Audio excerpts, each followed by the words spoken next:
Hi there, I'm going to sing a special song from the Mormon hymn book. It's called If You Could Hide Tekoa, page 284. If you could hide Tekoa, love in the twinkling of an eye, and then continue onward with ascendancy to fly, do you think that you could ever, through all eternity, find out the generation where gods began to be?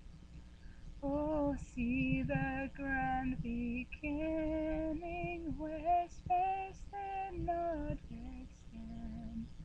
Oh, view the last creation where God's and nature end. Methinks the Spirit whispers, no man has found your space. No, see me outside curtains where nothing is a place.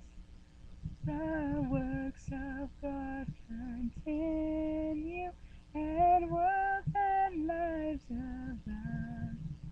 Improvement and progression have one eternal round. There is no end to matter, there is no end to space. There is no end to spirit, there